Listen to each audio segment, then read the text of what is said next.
In today's park review, we have California's Great America. Up in Northern California, this is one of two Cedar Fair parks in the state. And this park has been getting a lot of attention lately because Cedar Fair is wanting to put a lot of money into this park. So we should be seeing it vastly change over the next few years because they're going to start pouring a lot of investment into it. Now, I only got to visit this park once, and it was in 2016. So it was really before they're going to start getting a lot of these crazy attractions. And based off of the one day that I had, I liked it. It was a good park, but I can definitely see why Cedar Fair is wanting to put a lot of money and expansion into it because it definitely just needs a little oomph to it. They're talking about putting in a B&M hypercoaster, which I think really is what this park needs. Right now, their best coaster is a GCI followed by a B&M invert, and really those two rides are meant to be supporting coasters. They're not really meant to be the highlight attraction, so putting in a hypercoaster would really give them a solid top 3. But let's move away from talking about the future and talk about my one experience. And there are several great things about it. One, I like how pretty it is. This is a good looking park. They got lots of flowers. If you've been watching me for a while, you know how much I love palm trees. You got palm trees here.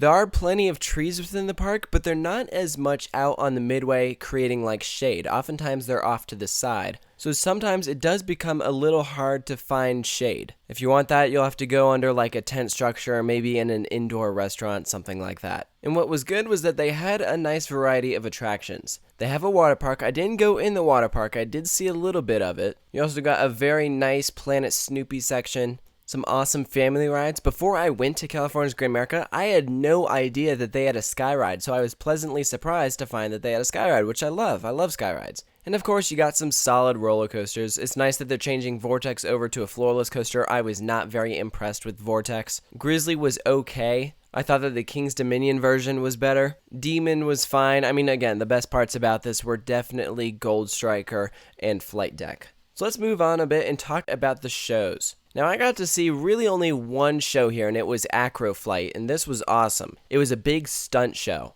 So they played this music to get you hyped up, and then people were doing these crazy tricks. At one point, they brought out hoverboards. That was awesome. There were people suspended in midair, flipping over. It was great. It was a really good production. The people were very talented, and then you throw in the lights and sound, and it really just worked. Now, if you aren't into roller coasters, if you're looking for some thrilling rides, they do have a drop tower here. I didn't do it, but it was just kind of your standard Intamin giant drop. They do have a couple of flat rides. Nothing really too standout-ish, but hopefully, again, that'll change within the next few years. One attraction I did like was their new for 2016 attraction, and that was Mass Effect 4D. And this was great. They took a theater, filled it with these awesome seats, had crazy projections, you're putting on 3D glasses, there's special effects, and there's a person kind of commanding your ship. And really, he is what sold the whole thing. His movements and devotion really helped this whole thing come together. I only did it once, but I was really super impressed. Between Voyage to the Iron Reef, Plants vs. Zombies, and Mass Effect, I liked Mass Effect the best of the three. So that was definitely a good attraction. Really enjoyed that. Now let's talk about food for a bit. As with any amusement park, your food is going to be kind of expensive, but if you have a dining plan, which I did, it makes everything super easy. And they actually had something that I hadn't seen at a Cedar Fair park before, which were these almost iPad-like devices set up where you could order your food on there, and then when it comes, you just pay at the window. Now, this seemed like a good idea, but I'm guessing that it's a prototype and that they're testing it out here, because when I did it, it did have some problems. The food didn't come immediately like it should have. It got kind of like delayed or something, or my pass wasn't working. It had some problems with it. So hopefully they'll get all that sorted out in the future. But it was a cool idea. And again, it's always nice when they have like Coke refill stations, which California's Great America did have a few of those. But in terms of the food that they served, for the most part, you have your typical amusement park food, but they did have some decent options. I remember that they had some salad options or a wrap.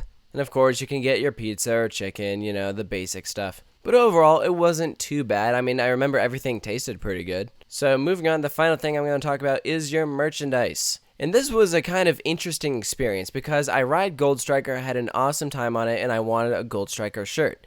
I look at all of the merchandise in the store, and I didn't like any of it.